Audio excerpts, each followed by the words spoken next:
Okay, तो अब product समझने के लिए हम बनाते हैं हमारा 35th चैप्टर 35 _ numpy प्रोडक्ट्स। ठीक है, डॉट पाई।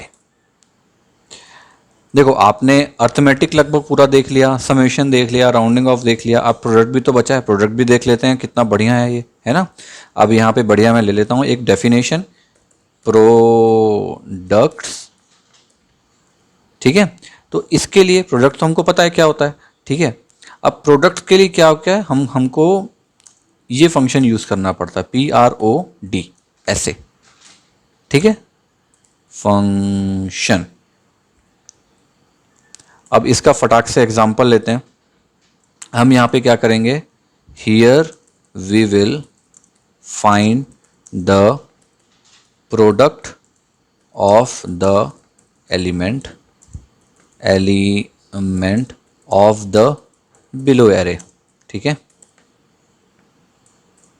BELOW, सॉरी, वो मेरे नाखून बड़े हो गए हैं तो अब इंपोर्ट करते हैं जल्दी से, इंपोर्ट numpy एज NP। ठीक है, अब नीचे आ जाओ। अब मैं यहाँ पर एक वेरिएबल ले लेता हूँ शरद नाम का। ठीक है, अब यहाँ np.array, okay, is equal to, इसके अंदर एक एरे बना देता हूँ 1, 2, 3, 4। ये मैंने एक एरे बना दिया, इसके अंदर एक एरे पास कर दिया।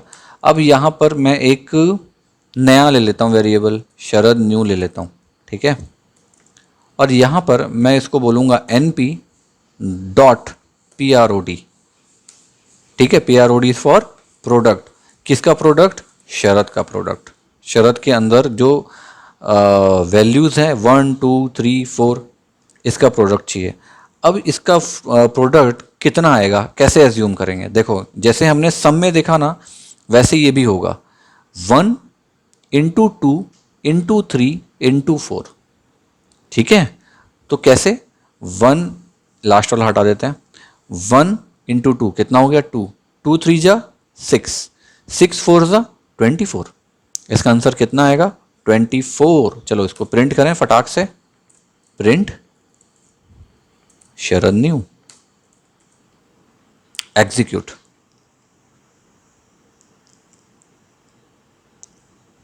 देखो 24। ठीक है, हमने 1 × 2 यहां पर लिख देता हूं, यहां पर लिख देता हूं, इसका आंसर 1 × 2 × 3 × 4। ठीक है, इज इक्वल टू 24। ऐसे कर देते हैं, ये आपको क्लियर हो जाएगा कि कैसे हुआ ये। ठीक, अब इसी में ये तो हो गया 1D, हमारा 1 डायमेंशनल। अब अगर मैं आपको बोलूं कि 2 अलग अलग 1D हो गए आपके पास में, हम अभी 2D की बात नहीं कर रहे हैं, हम अभी 1D की बात कर रहे हैं। ठीक है, क्योंकि इसमें 2D लोग देते ही नहीं है, बन ही नहीं सकता, इसलिए 1D 2 अलग अलग वेरिएबल ही बनेगा। ठीक है, तो क्या करें, एक इसको तो एज इट इज उठा लेता हूं मैं, कॉपी, और पहले यहाँ पर एक लिख देता हूँ। ठीक है,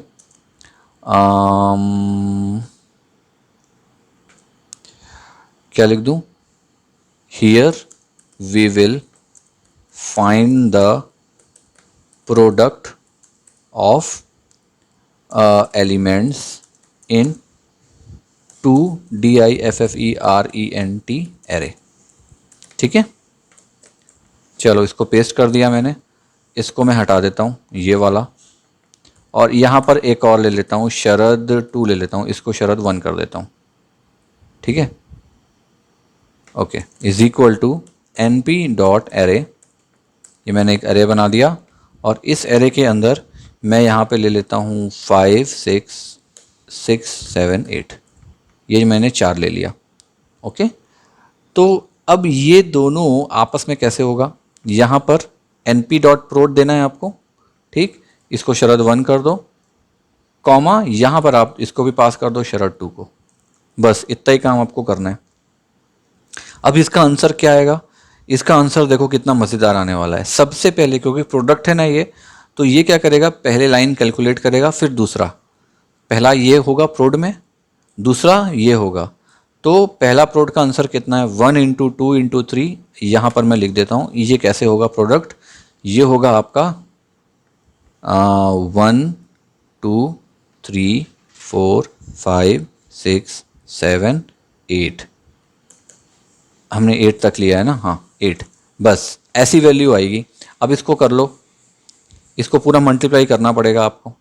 1 2 ज़ा 1 2 2 3 ज़ा 6 6 4 6 24 24 5 ज़ा 120 120 इंटू 6 120 इंटू 6 ये हो गया 720, यस 720 इंटू 7, बाप रे ये तो बड़ा होता जा रहा है।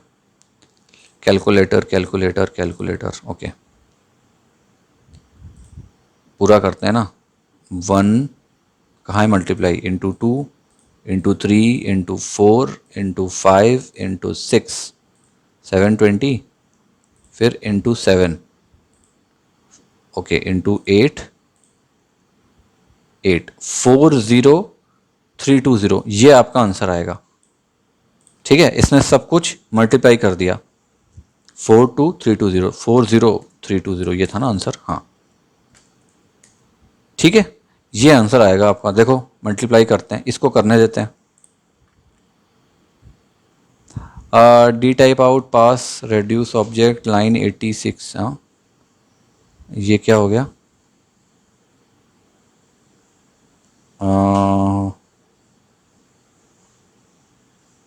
एक मिनट, हमने ये ठीक लिया, क्या गलती करी है हमने, okay okay okay okay sorry, ये एरे है ना, ओके सॉरी, ये देखो ये गलती आप लोग मत करना, मैं भूल जाता हूँ, गलती नहीं है।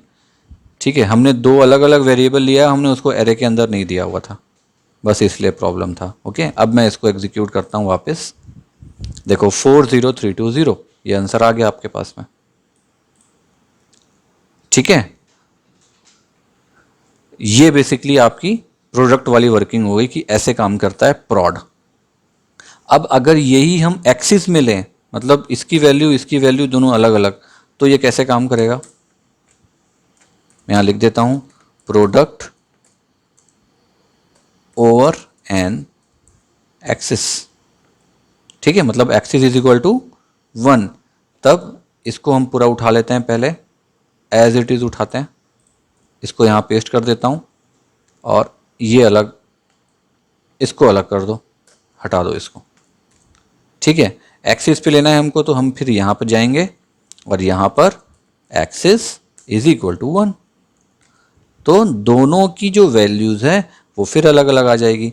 तो ऊपर वाली की वैल्यू कितनी थी, हमने निकाला था, देखो 24 थी, है ना, 1 इंटू 2 इंटू 3 इंटू 4 मतलब 24, 1 2 3 4 24। ठीक है, और नीचे वाली की वैल्यू कितनी आ गई, देखो 5 6 30, 37 210, 210 इंटू 8, 210 इंटू 8 ये आ गया आपका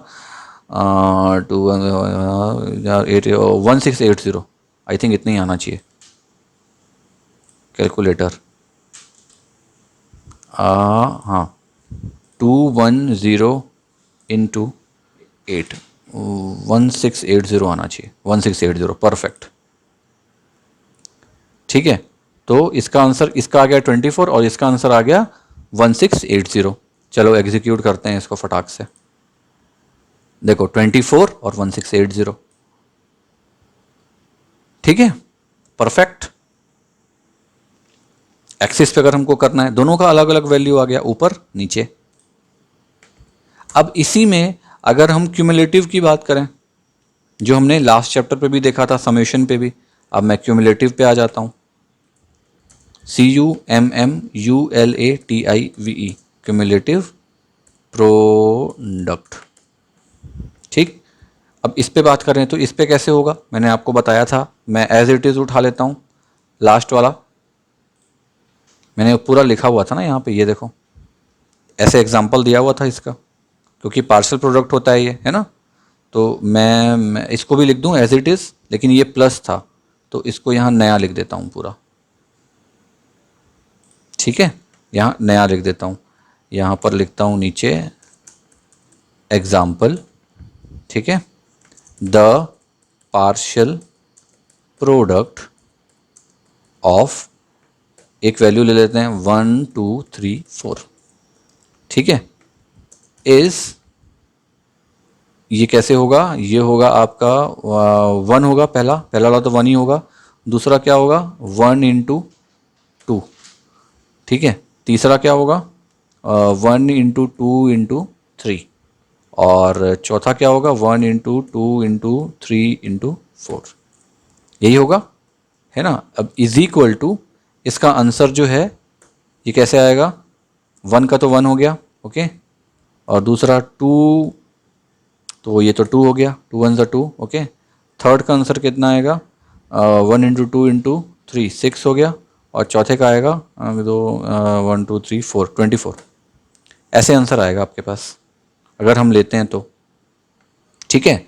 और इसको कैसे परफॉर्म करेंगे, रिप्रेजेंटेड बाय, ये कम सम नहीं होगा, ये होगा कम प्रॉड, PROD, कम प्रॉड, सॉरी CUM, कम प्रॉड, ओके। एग्जाम्पल लेते हैं जल्दी से इसका एक, इंपोर्ट करता हूँ मैं, import numpy as NP, okay. अब इसके अंदर एक शरत ले लेता हूँ और इस पे ले लेता हूँ np.array, और कुछ वैल्यू पास कर देते हैं इसके अंदर, जैसे हम कर देते हैं 5 6 7 8, मैंने बड़ी वैल्यू ले ली ना ठीक है, कोई बात नहीं। अब एक शरत न्यू बना लेता हूँ, ठीक है, और इसके अंदर मुझको क्या करना है np.compod, ये आ गया कम प्रॉड, ठीक है। कम प्रॉड इज़ फॉर कम प्रोडक्ट, और इसके अंदर बस मुझे शरत को पास कर देना है, बस ख़त्म। अब मैं प्रिंट कर देता हूँ जो नया वाला मैंने बनाया वेरिएबल शरत न्यू, ठीक। अब कैलकुलेट कर लो इसको कितना आएगा, ये 5 6 30, हमने यहाँ पे किया हुआ था ना, कितना आया था आंसर 1620, 5 6 30 है ना, 1620 इसका, उसके बाद इसका हो गया तो 5 6 30 30, इसका आंसर आएगा 5 आएगा 30 आएगा, फिर आएगा 5 6 30 37 210, तो आएगा 5 30 210 और इसका 1620, तो टोटल आंसर हो गया आपका 5 30 210 और 1680, ये आंसर आएगा आपके पास। देखो 5 30 210 1680, परफेक्ट, ठीक है। तो इस तरह से इसकी वर्किंग होती है, ये मैंने यहाँ पे देखो एग्जांपल भी दे दिया है आप लोगों को कैसे वर्किंग होगी, ठीक है। तो आई थिंक आपको ये चैप्टर अच्छे से क्लियर हो गया होगा, हमारा प्रोडक्ट वाला चैप्टर। मैंने सब कुछ लिख भी दिया है और सब कुछ एग्जाम्पल भी प्रॉपरली दे दिया, ताकि कोई भी कंफ्यूजन आप लोगों को ना रहेगी तो कमेंट कर देना, ठीक है। मैं उस पर लगेगा तो मैं वहीं समझा दूंगा, नहीं तो मैं एक अलग से वीडियो बना दूंगा पर्टिकुलरली टॉपिक पे। हाँ, मे भी कुछ टाइम ले सकता है वो, क्योंकि मैं क्या है अभी सीरीज़ कंप्लीट कर रहा हूँ पूरी, ठीक है। मैं चाहता हूँ कि पहले पूरी सीरीज़ कंप्लीट कर लूँ, उसके बाद कन्फ्यूजन जो है वो सॉर्ट आउट करते जाएंगे, नहीं तो क्या होगा हमारा टाइम बहुत वेस्ट होगा, ठीक है। तो जो कन्फ्यूजन होगी ना आप उसको कहीं लिखते जाना, और फिर जब हम चैप्टर ख़त्म कर लेंगे तब आप एक कमेंट कर देना, मैं उस पर एक अलग से वीडियो बना दूंगा, ओके, ठीक है। तो ओके चलो, तो ख़त्म करते हैं ये वाला चैप्टर और फटाक से बढ़ते हैं नए चैप्टर की तरफ, ओके।